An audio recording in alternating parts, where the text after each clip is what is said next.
Deputy CM Keshav Maurya का विपक्ष पर हमला, पीएम मोदी की अपील का समर्थन। उत्तर प्रदेश के डिप्टी सीएम केशव प्रसाद मौर्य 2 दिवसीय दौरे पर प्रयागराज पहुंचे। इस दौरान उन्होंने कई कार्यक्रमों में हिस्सा लिया और सर्किट हाउस में मीडिया से बातचीत की। डिप्टी सीएम ने वैश्विक संकट के बीच प्रधानमंत्री नरेंद्र मोदी की अपील का समर्थन करते हुए कहा कि पूरा देश प्रधानमंत्री की बात मान रहा है। साथ ही उन्होंने विपक्ष पर भी निशाना साधा। प्रयागराज पहुंचे उत्तर प्रदेश के डिप्टी सीएम केशव प्रसाद मौर्य ने सर्किट हाउस में मीडिया से बातचीत के दौरान प्रधानमंत्री नरेंद्र मोदी की अपील का समर्थन किया। उन्होंने कहा कि वैश्विक परिस्थितियों को देखते हुए देश में ईंधन बचाने और विदेशी मुद्रा की बचत को लेकर गंभीरता से काम किया जा रहा है। डिप्टी सीएम ने कहा कि भाजपा कार्यकर्ता भी इस अभियान में सहयोग कर रहे हैं और अपने वाहनों के उपयोग को कम करने की दिशा में प्रयास कर रहे हैं। उन्होंने कहा कि देशहित में हर नागरिक को आगे आना चाहिए। वहीं विपक्ष पर हमला बोलते हुए केशव प्रसाद मौर्य ने कहा कि विपक्ष के पास कोई मुद्दा नहीं बचा है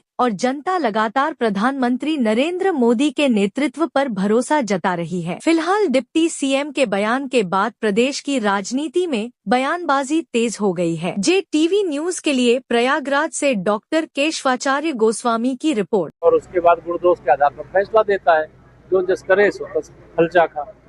इसके अलावा बात करें तो प्रधानमंत्री जी ने अपील की थी, जिस तरह का वैश्विक संकट ईंधन को लेकर है, ईंधन बचत के लिए, तो किस तरह सरकार ने इस पर काम किया है? सरकार ने सभी अपने जितने भी जो मुख्यमंत्री जी से लेकर के और सभी मंत्रीगणों तक अपने वाहनों की संख्या आधी की है और कार्यकर्ता भी लगातार अपनी संख्या घटा रहे हैं। तेल कैसे बचाया जाए, बिजली कैसे बचाई जाए और विदेशी मुद्रा कैसे बचाई जाए, तो इसको लेकर के हर देशवासी सजग है और माननीय प्रधानमंत्री जी की अपील का स्वागत कर रहा है, आचरण भी कर रहा है। अच्छा, हालत भी है, शादियां हैं, लेकिन पीएम ने अपील की है कि सोने की खरीदारी लोग कम से कम करें। क्या कहेंगे इसको लेकर? अपील जो किया है माननीय प्रधानमंत्री जी ने, देश मान रहा है, देश माने इसीलिए अपील की है। विदेशी मुद्रा बचाना है, इसे जो खरीदारी आप कर चुके हैं उस पर तो कोई मनाही नहीं है, लेकिन आगे खरीदारी कम से कम करें। सोना विदेशों से आता है, विदेशी मुद्रा खर्चा होती है।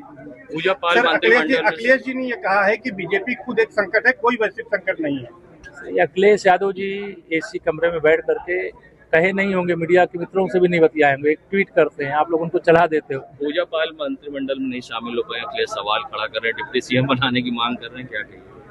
अरे श्री अखिलेश यादव जी जो बोल रहे हैं, उनके बोलने के पीछे के उद्देश्य को आप समझिए। पूजा पाल जी वरिष्ठ नेता है, 3 बार की लगातार की विधायक हैं और उनका बहुत सम्मान है और उनका भविष्य उज्जवल।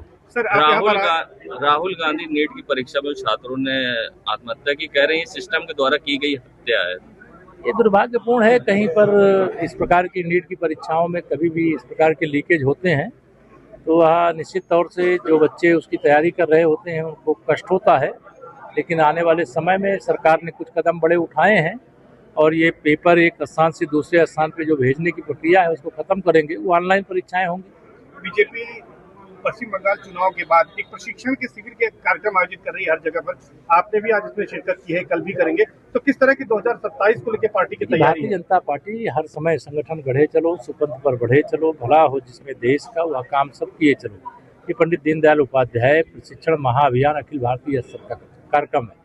उत्तर प्रदेश में इस समय अभियान जिला स्तरीय प्रशिक्षण का चल रहा है और विधानसभा स्तर का हो चुका है। और इस प्रशिक्षण का मतलब है कि भारतीय जनता पार्टी अपने कार्यकर्ताओं को लगातार संस्कारित भी करती है, योजनाओं की जानकारी भी देती है और 2027 की जो तैयारी करनी है उसके बारे में चर्चा भी। क्या रहेगा 2027?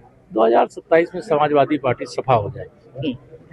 JTV न्यूज से जुड़े रहने के लिए हमारी खबरों को लाइक और शेयर करें, हमारे चैनल को सब्सक्राइब करें और अपडेट रहे हर छोटी बड़ी खबरों से।